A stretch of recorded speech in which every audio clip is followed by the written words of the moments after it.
Meus irmãos, é com enorme prazer que nós saudamos a todos com a paz do Senhor. Graças a Deus por mais essa oportunidade que nós estamos aqui para mais uma escola bíblica na lição dos jovens da IEDER de Ouro Branco. O nosso pastor aqui é João Batista Pinheiro e nós estamos em mais uma videoaula para gravarmos essa lição. Nessa lição dos jovens, desse segundo trimestre de 2020, nós estamos nesse ano com um pequeno problema, infelizmente, com essa pandemia. Nós estamos fazendo essas videoaulas em casa. Mais breve nós estaremos juntos para aprendermos juntamente com a lição que nós estamos nesse trimestre. É uma lição muito boa, a qual tem como o título desse trimestre Tempo de Conquista. Então é tempo de conquistar aquilo que nós queremos, é tempo de conquistar aquilo que Deus tem para nós e que seja feita a vontade de Deus. Então nós já estamos na sexta lição desse trimestre, da lição dos jovens, e graças a Deus nós temos aprendido um pouco, não muito, porque não é uma proximidade com aquela em relação a debates, a perguntas, mas nós estamos aqui para respondermos na medida que nós podemos responder para os irmãos e os jovens daqui de Ouro Branco. Graças a Deus pela vida de cada um dos jovens e que Deus abençoe a vida de cada um em nome de Jesus. Então nós estamos na lição número 6, a qual tem o título O Encontro com Deus. O texto do dia diz: Então Josué se prostrou e sobre o seu rosto na terra o adorou e disse: Que diz meu Senhor ao seu servo? Isso está escrito em Josué capítulo 5 e versículo 15. A síntese diz: Ninguém que tem um encontro com Deus permanece da mesma maneira. Então, meus irmãos, é claro que o encontro com Deus é uma coisa que poucas pessoas têm, por mais que o terço da humanidade procure um encontro com alguém nessa vida, ter um encontro diferente só com Deus nessa vida. Então, não há como decifrar ou ter, assim como explicar claramente como é ter um encontro com Deus. Mas quem vive esta naturalidade, certamente vive aquilo que Deus quer para nós. Então, ter mudança de vida é ter mudança de caráter com Deus. Então, quem tem o caráter de Deus tem mudança de vida. Então, ter uma mudança de vida com Deus não é somente levantar a mão e dizer que vive, prega, que faz isso, que faz aquilo. Eu não estou criticando essas pessoas que pregam, porque o evangelho também faz parte da pregação. Mas ter as evidências claras do que é os frutos do Espírito, a qual está escrito lá em Gálatas, capítulo 5, versículo 22, nós vemos ali que dá uma demonstração dos frutos do Espírito de alguém que tem uma transformação por dentro real. Então, esse é o encontro com Deus. Este é o verdadeiro encontro com Deus. Então, a lição de hoje vai falar sobre o encontro com Deus. Então, essa lição tem os seus tópicos e os seus subtópicos e nós vamos ao pouco decifrando esses tópicos e os subtópicos. Amém? O primeiro tópico diz: a antessala da batalha. O primeiro tópico de Josué busca a vontade de Deus.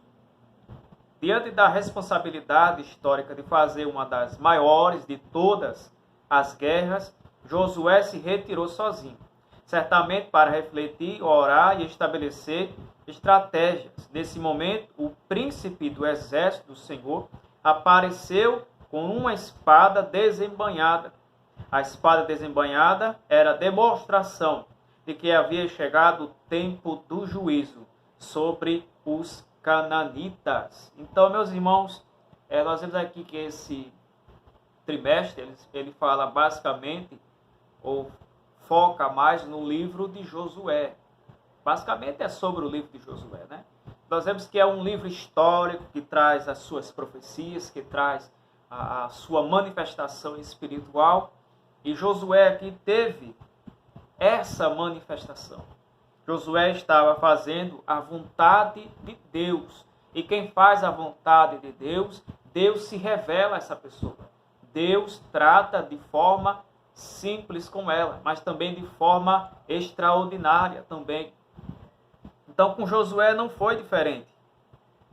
Da mesma forma que Deus compareceu para Moisés, ele também apareceu para Josué, agora de forma diferente. Apareceu de forma como um príncipe do exército do Senhor. E esse príncipe tinha uma espada desembainhada. A espada desembainhada era uma demonstração de que havia chegado juízo sobre os cananitas. E quem eram os cananitas? Era mais um dos habitantes da terra de Canaã. A terra de Canaã, por mais que era a terra prometida para o povo de Deus, tinha habitantes nela. E um desses povoados eram os cananitas. Cananitas também tem por nome original cananeus. Os cananeus, eles eram habitantes de Canaã. Então, eles eram residentes de Canaã. Mas por que o juízo chegaria sobre a tenda ou sobre o povo de Canaã ou os cananitas? Para falar a verdade, há uma certa especulação em relação a isso, porque naquele tempo tinha muitas nações que estavam habitando em Canaã. Mas elas eram diferentes, tinham as suas culturas diferentes, tinham os seus modos de trabalhar, a sua maneira de pensar, e era também assim o povo cananita. Os cananitas tinham uma idolatria muito grande que era diferente dos demais. É tanto que Deus avisa a Josué para que o povo tome cuidado para não se misturar com o povo e também eles adorarem a outros ídolos. Então, eles tinham uma cultura muito forte em relação à idolatria. Eles praticamente faziam feitiços de bruxaria, matavam seus próprios filhos como sacrifício para os seus deuses, e assim também a idolatria se espalhava em meio do povo. Então Deus tinha um tratado, Deus tinha um carinho enorme com o povo dele. E Deus não queria que esse povo se misturasse com o povo cananita. Então, há aí uma certa curiosidade, porque Deus não quer que o povo dele se misture com certas coisas nessa vida. Isso, é claro, é uma coisa que vem do coração de Deus. E Deus, ele faz o que quiser. Deus faz na hora que ele quer e no momento que ele quer. Então, se ele quer proteger o povo dele, então para que nós ficarmos questionando em relação a isso? É uma vontade de Deus, é o desejo de Deus. Então vamos ver um pouco sobre os cananitas. Eu tenho uma certo texto ou uma certa introdução em relação a isso, porque Deus não permitiu que os cananitas morressem logo como com os israelitas. Por quê? Porque eles não deviam morar na terra dele, disse Deus, a respeito dos cananitas ou dos cananeus, para que não te façam pecar contra mim. Caso servisse a outros deuses, se tornassem para ti em laço. Deus já tinha dito isso a Moisés em relação sobre os cananitas, sobre os cananeus. Isso está escrito lá em Êxodo, capítulo 23 e versículo 23. Mais tarde o profeta Moisés falou a Israel: por causa da iniquidade desta nação que Jeová, teu Deus, vai desolajar, ou seja, vai exterminar essa nação. De que forma que as nações irão iníquas, ou seja, as nações elas são iníquas. Porque Deus tinha que tratar com os cananeus. Porque a imoralidade, a adoração pagã e sacrifício de crianças eram muito comum em Canaã. O historiador bíblico Harris observou que os arqueólogos, ao escavar a área, encontrada grande quantidade de jarros contido de despojos de crianças que tinham sido sacrificados a Baal, ou seja, eles também adoravam a Baal, o Deus a qual eles tinham por chuva, né? Então, daí você vê que o povo cananeu não era nada lá bom, né? Não era um povo pacífico, né? Não gostava de adorar o Deus a qual nós adoramos. Aí você pode pensar, mas não havia outros povos maus naquela terra? Por que os cananeus foram escolhidos, né? Alguém pode pensar. De maneira seletiva, Deus destruiu os pecadores em muitas ocasiões. Exemplo, quando a terra ficou cheia de violência, no tempo de Noé, Deus mandou aniquilar toda a humanidade, menos Noé e sua família. Deus trouxe o dilúvio e diminuiu todas as pessoas, com exceção a família de Noé. Deus destruiu as cidades de Sodoma e Gomorra. Por quê? Porque a iniquidade chegou aos narinas de Deus. Deus também decretou a destruição da capital da Síria, que antigamente era Nínive, a cidade de derramamento de sangue. Então, por fim, aí você vê que quando Deus ele quer fazer alguma coisa, ele faz, porque é prioridade tão somente para ele, mas para quem está ao redor dele, que no caso era o povo dele. Então ele quis fazer isso. Ele quis exterminar os cananeus, para que eles não atrapalhassem a caminhada do povo até a nova terra. Então daí você tira como Deus trata a sua forma, né? Então, naquele momento chegou um mensageiro, né? O anjo do Senhor, e uma espada desembainhada. Isso era significado que ele estava trazendo juízo para com o povo. Então, foi isso que aconteceu. O segundo subtópico, Josué visita o lugar da batalha. Conhecer o campo de guerra é uma necessidade para quem está no comando. Por isso, Josué saiu do acampamento em Gilgal e deslocou-se até ao pé de Jericó. Ele deveria andar por toda aquela terra, pois onde ele colocasse os seus pés, o Senhor lhe entregaria o lugar. Vemos com isso que a batalha exige ações coordenadas e por isso que nossas lutas, Deus nos deixa responsáveis por algumas ações. Então, depois da batalha, ele tinha que dar uma check-up completo do terreno para ver como é que estava. E isso era uma responsabilidade dele, era uma cultura de todo aquele que estava à frente de um comando. Teria que ver como é que terminou a batalha e ver toda aquela terra. Josué busca uma visão estratégica. O terceiro subtópico. Josué estava convicto que deveria dar o seu melhor, esforçar-se como se tudo dependesse dele, mas confiava que o sucesso da sua espreitada dependia exclusivamente do Senhor. Assim ele uniu a ação humana e dependência divina. Josué cheio de fé. Então, meus irmãos, a nossa vida ela tem que ser orientada pela parte divina de Deus. Então, quando nós deixamos que nosso ego, que o nosso ser, ele passe dos limites e queira ser algo que não pode ser, Deus, ele sai de cena e nós entramos de cena.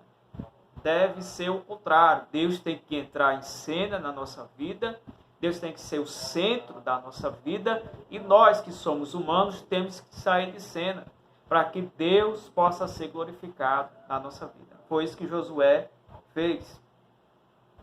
Então, o segundo tópico diz: Deus revela a Josué, o Senhor dos exércitos. Para Moisés, em Êxodo capítulo 3, Deus se apresenta como eu sou o que sou. Agora ele se declara por intermédio do seu anjo como o Deus Todo-Poderoso na guerra. Então, aqui nós vemos que, assim como Deus se revelou para Moisés diante de uma sarça, dizendo que quando Moisés pergunta: o que eu direi para o povo quando me perguntar quem é? E ele diz: diga que eu sou o que sou. Nada além disso. E ninguém praticamente consegue decifrar essa palavra, porque é uma coisa original de Deus. É uma coisa que vem diretamente do Deus que é todo criador. Aqui ele se identificou dessa forma: eu sou o que sou. Agora com Josué, o Senhor dos exércitos, todo-poderoso na guerra. Esse é como ele está se identificando diante de Josué. E alguém pode perguntar: mas esse não é um anjo da parte de Deus? Esse não pode ser mais um anjo da parte de Deus? Alguém pode até ter essa certa dúvida, né? Então, mais lá para frente, nós vamos ver melhor em relação sobre isso. No segundo tópico, tópico 2, que diz: perto de Deus. Josué, ao ver o príncipe dos exércitos, com a espada na mão, da mesma forma como Moisés agira ao ver a sarça ardente, aproximou-se daquele ser singularmente maravilhoso, mesmo sem saber quem era, pois Josué certamente tinha o desejo de ter experiências com o Senhor. Mas o que ele sabia é que seria naquele momento. Esse desejo latente de conhecer e andar com Deus sempre esteve presente na vida daqueles que se notabilizam como heróis da fé. Nas Escrituras, nós, dias atuais, igualmente no termo, procura os verdadeiros adoradores. Então, aqui para complementar o primeiro tópico, que foi da revelação de Deus, quando ele vê o príncipe dos exércitos, o Senhor Todo-Poderoso, Deus na guerra, ele se prostrou.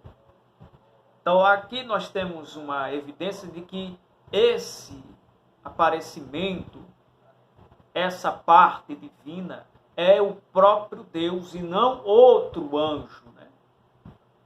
Aqui não é o anjo Gabriel, né, que podemos dizer, não é o anjo Miguel, ou o arcanjo Miguel, né, perdão, ou o mensageiro, que é Gabriel. Então daqui você não vê que ele não usa esse nome. Ele usa a expressão o Senhor dos exércitos, Deus Todo-Poderoso. Então esse é mais uma dos nomes que Deus usa para se identificar por aqueles que estão recebendo a sua presença. Então aqui não é um anjo, aqui é o próprio Deus se revelando diante de Josué. Então nós temos essas revelações, né? Deus aparecendo desta forma, Ele se apareceu com Moisés em uma sarça e agora se apresenta a Josué de forma gloriosa perante Josué. Então, Deus aparece, essa teofania, né? Tem por nome teofania, a qual Deus se revela de forma mais clara, como alguém possa ver.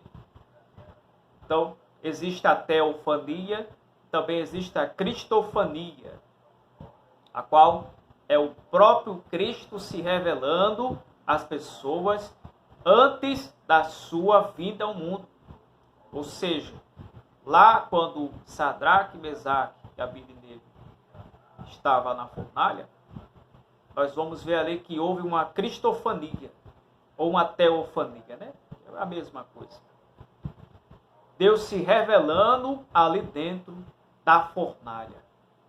E com Jacó também foi uma das aparições das teofanias da parte de Deus. Então, isso é teofania ou cristofania, né? As revelações de Deus mais claras, né? Então, nós vamos aqui o novo tempo marcado pela espada, terceiro subtópico do tópico 2. Um novo evento na sarça ardente, vemos que Deus chamou Moisés para libertar da escravidão egípcia. O seu povo, então, Moisés pediu um sinal a Deus. E o Senhor lhe entregou o que é isso na tua mão. Mais tarde, podemos ver que quase todos os milagres e sinais e prodígios ocorridos na terra do Egito e no deserto, a vara de Moisés e também a de Arão, em certas ocasiões, foram instrumentos para a glória divina. Porém, agora, quando o sozinho em nossas batalhas, Deus e os seus anjos lutam em nosso favor. Josué, depois de reconhecer a presença do Senhor, o adorar, a adoração é um gesto de gratidão, de reconhecimento de quem Deus é e do que pode fazer em nosso favor. Então, meus irmãos, há certos instrumentos que Deus se utilizou naquela época. O cajado, a vara de Moisés e de Arão, elas faziam parte desse instrumento que Deus usava. E hoje nós temos um instrumento que é muito mais, podemos dizer assim, muito mais eficaz, né? Que trabalha muito bem mais, que no caso somos nós. O instrumento mais eficaz que Deus quer usar somos nós. Nós somos instrumentos vivos para a obra de Deus.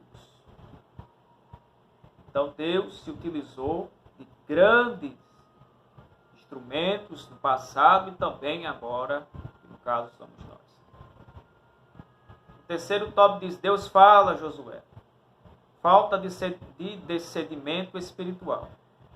Josué perguntou: com que certa ousadia o príncipe do Senhor?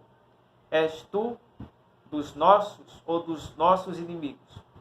O servo do Senhor visitava frequentemente a tenda da congregação com Moisés. Atravessou o Mar Vermelho e o Rio Jordão, apresentou as pragas do Egito e os milagres no deserto.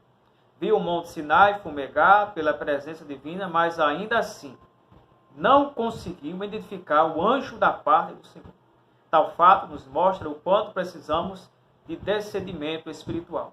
Peça ao Senhor que lhe conceda discernimento espiritual para que você saiba diferenciar aquilo que é divino e do que é carnal ou maligno. Então, o discernimento espiritual, ele é um também dos dons espirituais, né? A qual a igreja hoje tem por objetivo usar esses dons. Então, que possamos usar esse dom, a qual Deus quer que todos os crentes em Cristo Jesus possam usar, a qual tem por nome discernimento de espíritos, né? A qual nós podemos identificar o que é de Deus e o que não é de Deus. Se nós tivermos esse dom, nós podemos identificar as coisas mais claras. Nós podemos ver o que é falso e o que não é, o que é correto e o que é correto. Então, o comentarista está dizendo isso, que tendo os dons, tendo o dom da parte de Deus, nós podemos identificar mais claro essa relação. Então, desde aquele tempo, Josué não conseguiu identificar o anjo do Senhor. É claro que era um entendimento dele, mas nós entendemos quem era o anjo do Senhor. O anjo do Senhor era o próprio Cristo. Eu acabei de falar da cristofania, a teofania. Então, é uma revelação de Deus para o homem de forma mais clara. Então, era o próprio Cristo se revelando às pessoas. E o segundo subtópico diz Josué, o adorador. Segundo a Bíblia dos Estudos Pentecostal, Josué teve aos pés de Jericó a confirmação da presença de Deus e do seu exército celestial nas muitas batalhas que ele e o seu povo poderiam ter enfrentado. Então nós vemos aqui que teve uma ação divina de Deus nas batalhas de Josué. Josué não batalhou sozinho com os seus guerreiros. Deus ajudou eles de forma espiritual. Os anjos estavam guerreando com eles naquelas batalhas. E o terceiro subtópico diz: tira as sandálias dos teus pés. O príncipe do exército do Senhor só pediu uma coisa a Josué: descalça os sapatos dos teus pés. Tal ordem indicava apenas uma coisa: reverência ao Senhor. Então aqui nós vemos que Deus trata as coisas, Deus não muda. Da mesma forma que ele tratou com Moisés, ele tratou com Josué. Quando ele foi chegando perto, é claro, do ambiente, tira as sandálias de teus pés, porque certamente o lugar é santo. E isso trata em relação à reverência de você ter com a presença de Deus. Você ter o cuidado de fazer as coisas de Deus de forma certa, de forma cuidadosa, não de qualquer maneira, não de qualquer jeito. Não, vamos fazer aqui, se der certo, não deu, se der.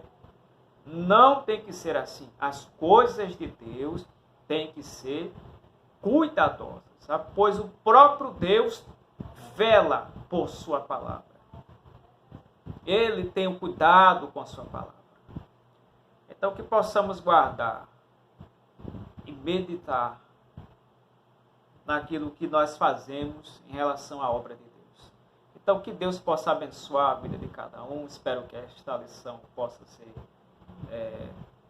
uma das lições que possamos refletir um pouco a mais.